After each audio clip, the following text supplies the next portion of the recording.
Hi, it's me, twitch.tv/KowalZkai. So, with Dragon Ball Sparking Zero on the horizon, I thought it'd be a good time, a fun time, if we could take a step back and kind of look at every Dragon Ball game that's kind of out right now and still getting updates, and kind of see if we can see where the future is headed for all of these different games as they become like platforms for updates and all of this content. And now Sparking Zero is going to take away like, you know, a lot of attention from those games. So with that time that these games are not going to have on their hands, what can these games become in the future? So let's just get FighterZ out of the way.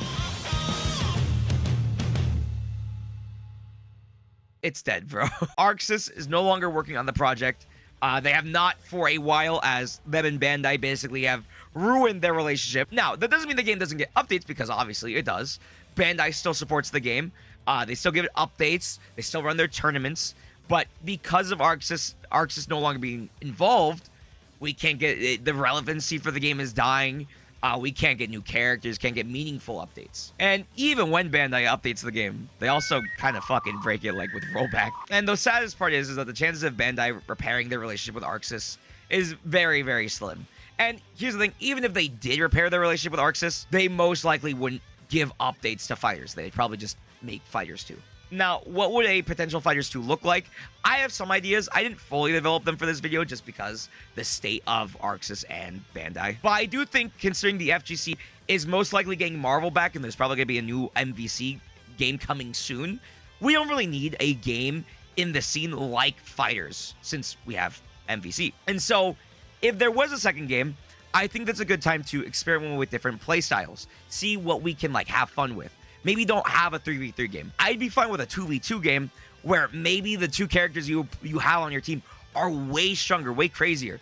I'd love for them to implement like actual transformations into the design of the normal characters. If there was a Goku that was like Z Goku that could go from Super Saiyan 1 to 2 to 3, or like a Super Goku that could go from SSG to Super Saiyan Blue to UI, like that would be so cool, especially like mid-match. You could get that shit happening in like actual tournaments. But considering the state of ArcSys and Bandai's relationship, I just can't say that FighterZ 2 or FighterZ updates will really be happening. Now, this is the one that I had the most fun conceptualizing. Dragon Ball Z Kakarot.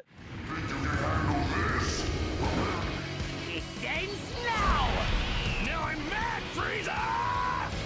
You will know your place, you filthy Saiyan!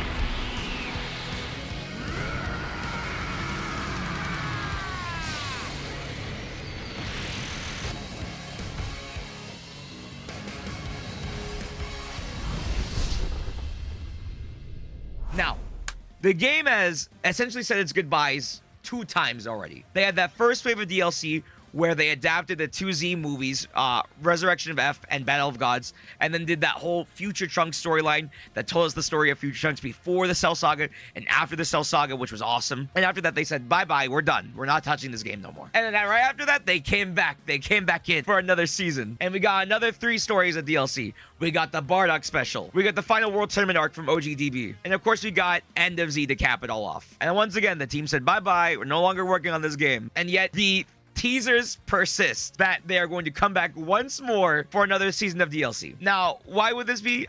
One, Money! the second season of DLC performed stupid well. On top of that, after everyone said goodbye, a random side mission came out. The game updated, boom, Hercule's here. And generally just seems like active development of the game has not actually stopped.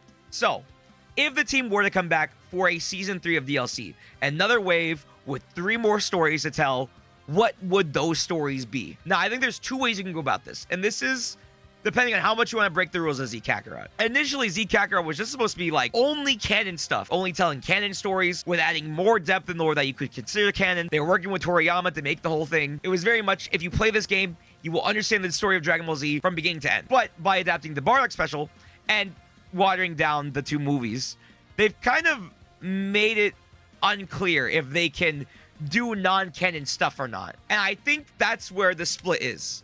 Will this DLC be about non-canon but Z-related stories, or will it be canon stories but non-Z related stories? And those are the 2 waves that I have made. So first off, let's go through the non-canon but Z-related wave of DLC that I made. Now, what would be the biggest way to kind of bring this game back and go, yeah, fuck yeah, baby, we're back. We're making more DLC. You guys are gonna buy it. You guys are gonna be excited. Let's do this thing. I got one name for you. Broly. So I think if they were going to do another season DLC, the perfect way to start off would be to adapt Broly the Legendary Super Saiyan. Just go crazy with it, you know? I can already see like Paragus and Z Broly and like the style of Z Kakarot, have them like show up, go to their planet. Don't even fully explain, you know, what's going on. It's not in canon, who cares? But you could definitely get some side quests in there to develop the world more, learn about the natives that were pushed off of the world and shit, you know? That would be cool to like develop. Have like your big fights against everybody. Dude, it would be so much fucking fun. Now, the second DLC that I got for you is also a lot of fun. The second story in this DLC would 100% be Fusion Reborn. Is one of the like fan favorite movies from Z. It's a ton of fun. Janemba is a great villain. Now, I know Fusion Reborn doesn't have like the most downtime in its story. There's not a lot of time to fit in traveling and side quests and whatnot. But at the same time, it's just so fun, dude. There's so many fun aspects to that movie and that story that you could show. And it's like, especially getting Gogeta, seeing that meaningful moment with Vegeta being dead, the Janemba fights, everything about it would be so good. And I think you probably tweak the story enough to give us some downtime. You know, we get some time with Gotenks, fighting all of the villains coming back to life. Fucking give us a Hitler fight. Another one that, you know, is kind of like short and sweet, but still like really fun. I feel like would leave like a really good impression. And last but not least would be the movie that ended the Z movies, Wrath of the Dragon. Now, I can't comment too much because I haven't watched all of Wrath of the Dragon. I put it on once and I didn't really pay attention. But giving us a new playable character in Tapion and letting us fight this dragon and going crazy with it, I still feel like that would be hella fun for a DLC. And a good way to end it off, you know, you give us a dragon fist and everything for the ending. Oh, it'd be fucking sick, dude. Now, what about the canon storyline only DLC? We saw the last DLC wave kind of go back to OGDB to get more content. But I think if we were going to do only canon stories, we shouldn't look to the past, we should look to the future. And I think instead we should adapt Dragon Ball Super arcs. Now, out of the waves that have been animated, there's only 3 that were missing. We did the first 2 arcs because they were retelling the movies. So first off, we would have the Universe 6 tournament arc. We'd get to play with Piccolo, with Vegeta, meet Frost, Hits, Winnie the fucking Pooh. It wouldn't be, you know, like a crazy storyline, but it would be something that's really fun, kind of hype with Super Saiyan Blue Kaioken. And, you know, getting to see Hit's powers represented in a game like this, I think would be really creative. Next is probably what would be the fan favorite, the Goku Black arc. We introduce future Trunks as a character. You know, he could do Super Saiyan 2 Rage, use that fucking sword of his, and that would go absolutely crazy. You got the downtime to do some side stories in both the future and the past timelines. You get all these crazy fights, but you get Vegito Blue, you get Merge Zamasu, all of the mortality. I think adapting the Goku Black saga in Kakarot would be absolutely perfect. And for the last arc, of course, you have the GOAT, the Tournament of Power. The Tournament of Power is crazy. And I think adapting it to a game like this could be very, very fun. I think you could introduce new ways to play the game, you know? I would love if you got to go through and recruit every member of the Universe 7 team and, like, have that fight with Frieza and fight against all those, you know, evil Universe, whatever the fuck guys. And then go to the TOP, fight Jiren, unlock UI, maybe, like, the side quests instead. Maybe, like, when you have your downtime, like, you've just beat a guy, you know, you knock them out of the TOP, and then you get, like, 6 ways to go. You can fight these guys, Anilaza. You can help Vegeta. You can help Gohan. You can help Piccolo. You can fight Jiren. You can fight Kefla. You know, like, you get to go your way. You get to decide how you want to take on the TOP yourself. I think that would make it different to Sparking Zero, how it's going to adapt the TOP. And I think that would make it very unique for Kakarot as a game. And of course, you know, with the TOP, you could introduce some new characters to play as, whether it be Android 18, Android 17. This DLC would probably be announced sometime after Sparking Zero announces. Maybe, you know, in December, maybe at the beginning of next year, and then released through 2025 and 2026. Now, here's the thing. We did not touch on OG Dragon Ball. And that was for one reason. I think Kakarot's engine, gameplay style, and ideas should be used later for a future title. I think at some point we should sunset Kakarot, no more updates, and work on a new game. And that is OGDB in the style of Kakarot, which I've been asking for forever. I think there's a lot of people who don't know the story of OGDB and would love to get to know it. And I think that this is a really easy way to show people that story. Censor some stuff that's weird, you know, Roshi, but also modernize the story and, you know, bring it to people who wouldn't be able to experience it otherwise. On top of that, you know, you could retell the stories of Super in this style. You could retell even the stories of GT in this style. I think both of them would fit extremely well in this style of game. Of course, GT's non-canon. Who knows if Bandai would be fine with retelling the story. Super is also an issue because I think it needs to get a few more arcs, aka the manga arcs, so that way they can get like a more full game. But regardless, I think at some point we need to move on from the original Kakarot and make some sort of sequel. I think that type of game, that style of game, that engine, everything about that game is too good to just be left to being a platform for smaller stories forever. I want to see something huge done with this game. I think OGGB is like the perfect vessel for that. Now, let's talk about Xenoverse 2.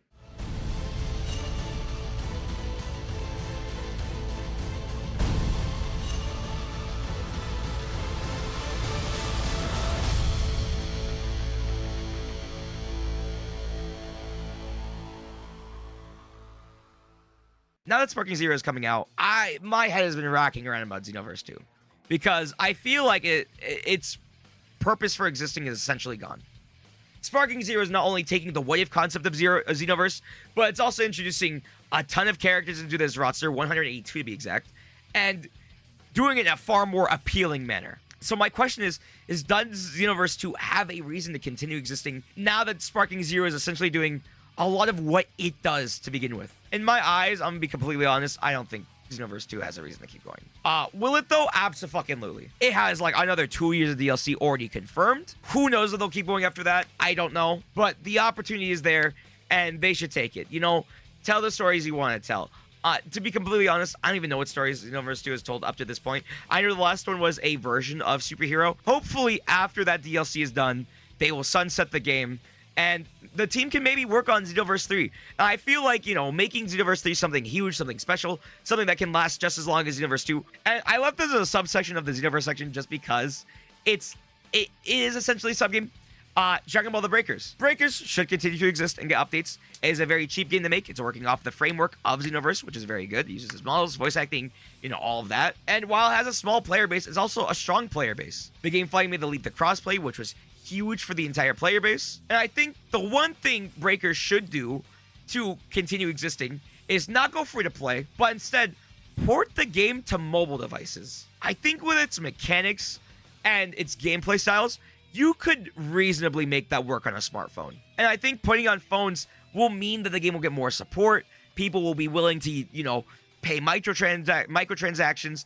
The game will live even longer. And on top of that, I know I mentioned free to play before. I don't even think the game should go free to play, to be completely honest. On phones, of course, it should be free. But on consoles, I think keep that paid experience. Also, Breakers is fun.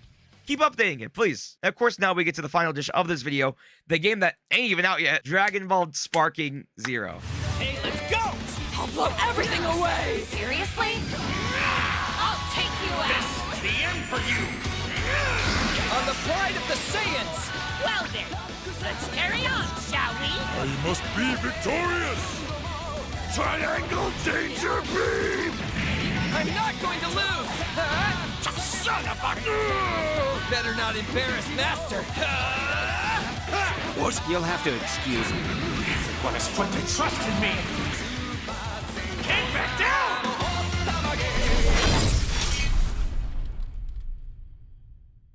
Now, this game is fucking full already, dude. I don't even know how you add more content onto a game this full. 182 characters, 8 different stories, all these different what-if scenarios, all this different dialogue between characters, all these specific moves, references. It is absolutely wild what they've managed to accomplish here. Now, we basically know what year one's going to be. Year one's going to focus on releasing Daima content and superhero content. We're going to get the baby characters, we're going to get the new characters, we're going to get the superheroes, we're going to get the Gammas, we're going to get Beast Gohan, Orange Piccolo, probably the fucking, the nerd that, from Superhero, what the fuck is his name? Ghetto. I think next year is going to be very, very hype with everything they're going to be releasing. Especially if you end off the year with Beast Gohan and Orange Piccolo. you fucking win, bro. You win. Now, what about year 2 and year 3? Year 2, I think we focus on 2 things specifically: non-canon characters and OGDB. OGDB does have a few characters on the roster already, but you know, we can always have more, and I think we should. I think it's healthy to have more of the original cast, especially because you can expand that roster and introduce people to characters that they might not be used to. Again, a lot of people still don't know shit about OGDB, so bringing those characters and those stories to a wider audience is always a good thing. And for that second part, add non-canon characters that aren't even from, like, you know, the movies and shit. Add Legends character, add Shallot, add Giblet, add Android 21, add more GT characters. We miss a lot, guys, you know? We don't have GT Vegeta. We don't have the other Super Shenrons, or whatever the fuck they're called. We don't have Super 17. Just go crazy with the non-canon ones. And what about year 3? I think year 3 is going to be the biggest year for this game. And I'm going to tell you why. Out of any other team that has ever touched a Dragon Ball game or media, I think the Sparking team has their heart set on getting manga content into this game. Various manga references have already made it into the game. We can already see that through the footage that we've gotten from, you know, other YouTubers and streamers and the trailers. I know Shueisha handles the licensing, and they're a bunch of bitches, but they're gonna see the sales of Sparking Zero. They're gonna see the hype of Sparking Zero. They're gonna see how relevant Sparking Zero is, and they're gonna see money. I think if there's any team that would get manga content in their game, it's this team. And so if this miracle can occur, I think year 2 should end with the reveal of Ultra Ego Vegeta, and year 3 should only be focused on introducing manga characters into the title. Give me my Granola, give me my Ultra Ego, give me my Maris, give me my crazy UI Goku form where he's got that big, you know, key form. Give me Moro in there. Mitch fell. He scared the shit out of me, bro. Now, over these updates and these years, will story content be added and updated? I kind of fucking doubt it. Would I like to see stuff be added? Absolutely.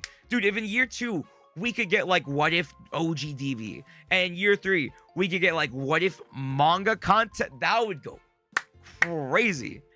But I don't think it's in the cards. And of course, you know, mobile games, keep doing what you're doing. In Legends, go crazy with your, like, year-long anniversaries. And Dokkan, keep being dick. Oh, and the MOBA, do your thing, bro. Release. just release. I ain't got shit for the mobile games, bro. They're gonna do what they're gonna do. They're fine. They're fine forever.